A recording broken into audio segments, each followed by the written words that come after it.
TET C TET विजय पथ part 2 प्रश्न संख्या 51 से 100 तक।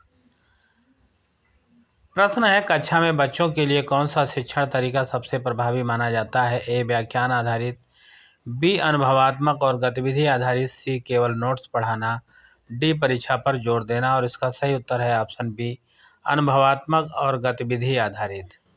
अगला प्रश्न है, बाल विकास के किस चरण में बच्चे भाषा का सबसे तीव्र विकास करते हैं? ए शैशवावस्था, बी पूर्व बाल्यावस्था, सी बाल्यावस्था या फिर डी किशोरावस्था। और इसका सही उत्तर है ऑप्शन बी पूर्व बाल्यावस्था। अगला प्रश्न है, कौन सा मूल्यांकन बच्चों की सीखने की प्रक्रिया के दौरान किया जाता है? ए प्रारंभिक मूल्यांकन, बी निरंतर मूल्यांकन, सी समापन मूल्यांकन और डी बाहरी मूल्यांकन। और इसका सही उत्तर है ऑप्शन बी निरंतर मूल्यांकन।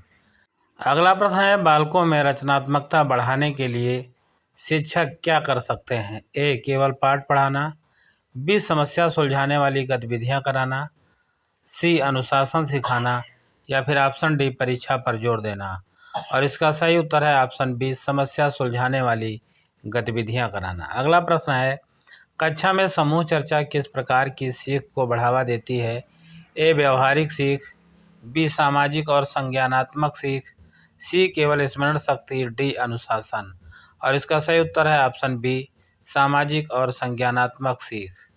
अगला प्रश्न है, बालकों के व्यवहार को सुधारने के लिए कौन सा तरीका सबसे प्रभावी है? ए दंड, बी सकारात्मक प्रोत्साहन, सी डराना या फिर ऑप्शन डी लगातार नोटिस देना। और सही उत्तर है ऑप्शन बी सकारात्मक प्रोत्साहन।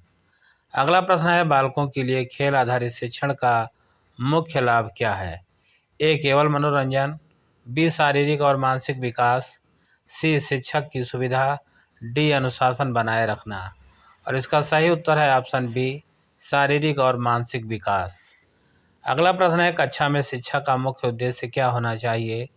ऑप्शन ए है केवल पाठ्य पुस्तक पढ़ाना, ऑप्शन बी बच्चों में समग्र विकास करना, ऑप्शन सी परीक्षा में अच्छे अंक दिलाना, ऑप्शन डी अनुशासन बनाए रखना। और इसका सही उत्तर है ऑप्शन बी बच्चों में समग्र विकास करना। अगला प्रश्न है, बाल विकास के कौन से चरण में बच्चों की सोच तार्किक और व्यवस्थित होती है?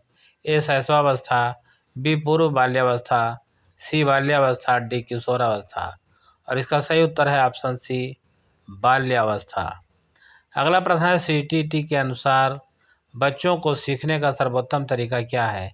ए व्याख्यान देना, बी अनुभवात्मक और गतिविधि आधारित शिक्षण, सी केवल नोट्स पढ़ाना, डी कठोर अनुशासन। और इसका सही उत्तर है ऑप्शन बी अनुभवात्मक और गतिविधि आधारित शिक्षण।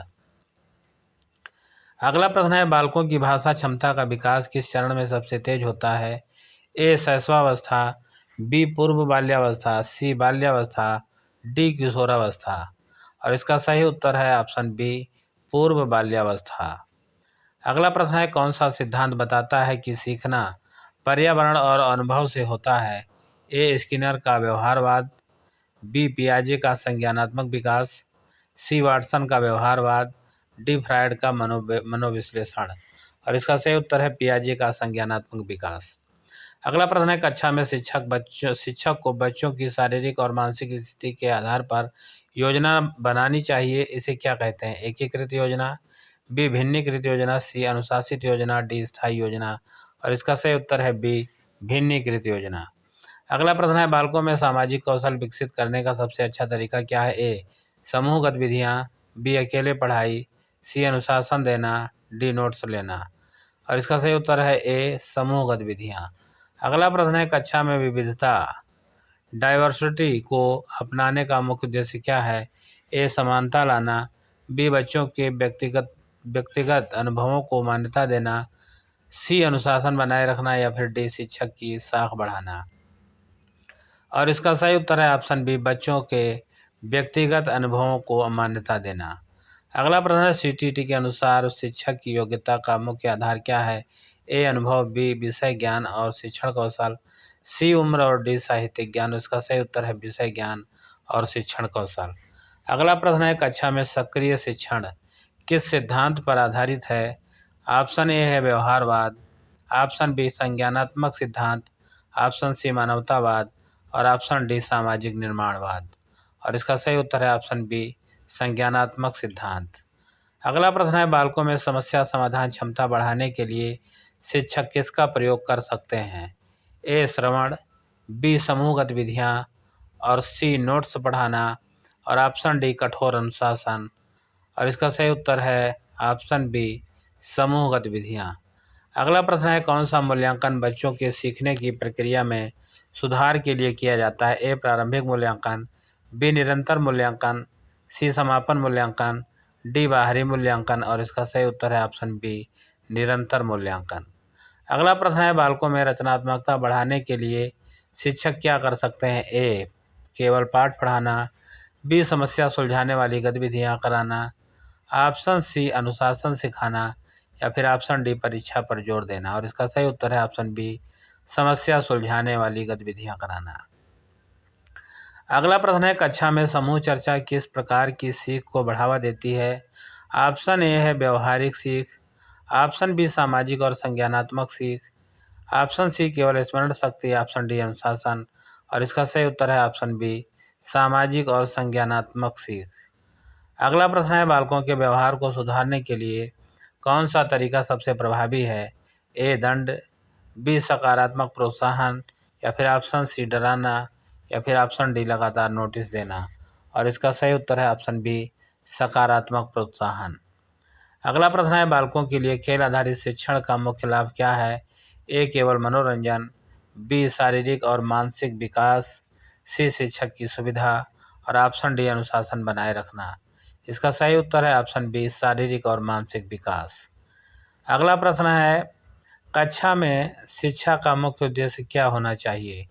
ऑप्शन ए केवल पाठ्यपुस्तक पढ़ाना, ऑप्शन बी बच्चों में समग्र विकास करना, ऑप्शन सी परीक्षा में अच्छे अंक दिलाना, ऑप्शन डी अनुशासन बनाए रखना। और इसका सही उत्तर है ऑप्शन बी बच्चों में समग्र विकास करना। अगला प्रश्न है, बाल विकास के कौन से चरण में बच्चों की सोच तार्किक और व्यवस्थित होती है? ए शैशवावस्था, बी पूर्व बाल्यावस्था, सी बाल्यावस्था, डी किशोरावस्था। और इसका सही उत्तर है ऑप्शन सी बाल्यावस्था। अगला प्रश्न है, सीटीईटी के अनुसार बच्चों को सिखाने का सर्वोत्तम तरीका क्या है? बच्चों को सिखाने का सर्वोत्तम तरीका क्या है? ए व्याख्यान देना, बी अनुभवात्मक और गतिविधि आधारित शिक्षण, सी केवल नोट्स पढ़ाना, डी कठोर अनुशासन। और इसका सही उत्तर है ऑप्शन बी अनुभवात्मक और गतिविधि आधारित शिक्षण। अगला प्रश्न है, बालकों की भाषा क्षमता का विकास किस चरण में सबसे तेज होता है? ए शैशवावस्था, बी पूर्व बाल्यावस्था, सी बाल्यावस्था, डी किशोरावस्था। और इसका सही उत्तर है पूर्व बाल्यावस्था। अगला प्रश्न है, कौन सा सिद्धांत बताता है कि सीखना पर्यावरण और अनुभव से होता है? ए स्किनरवाद का व्यवहारवाद, बी पियाजे का संज्ञानात्मक विकास, सी वाटसन का व्यवहारवाद, डी फ्रायड का मनोविश्लेषण। और इसका सही उत्तर है ऑप्शन बी पियाजे का संज्ञानात्मक विकास।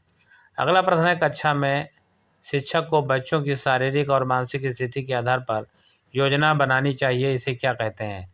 एकीकृत योजना, भिन्नीकृत योजना, अनुशासित योजना या फिर डी स्थायी योजना। और इसका सही उत्तर है ऑप्शन बी भिन्नीकृत योजना। अगला प्रश्न है, बालकों में सामाजिक कौशल विकसित करने का सबसे अच्छा तरीका क्या है? ए समूह गतिविधियाँ, बी अकेले पढ़ाई, सी अनुशासन देना, डी नोट्स लेना। और इसका सही उत्तर है समूह गतिविधियाँ।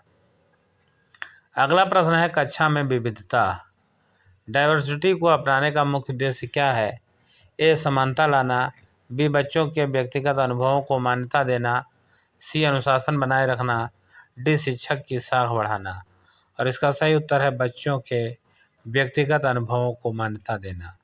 अगला प्रश्न है, सीटीईटी के अनुसार शिक्षक की योग्यता का मुख्य आधार क्या है? ए अनुभव, बी विषय ज्ञान और शिक्षण कौशल, सी उम्र और डी साहित्यिक ज्ञान। और इसका सही उत्तर है विषय ज्ञान और शिक्षण कौशल। अगला प्रश्न है, कक्षा में सक्रिय शिक्षण किस सिद्धांत पर आधारित है? ए व्यवहारवाद, बी संज्ञानात्मक विकास, सी मानवतावाद या फिर डी सामाजिक निर्माणवाद। और इसका सही उत्तर है ऑप्शन बी संज्ञानात्मक सिद्धांत। अगला प्रश्न है, बालकों में समस्या समाधान क्षमता बढ़ाने के लिए शिक्षक किसका प्रयोग कर सकते हैं? ए श्रवण, बी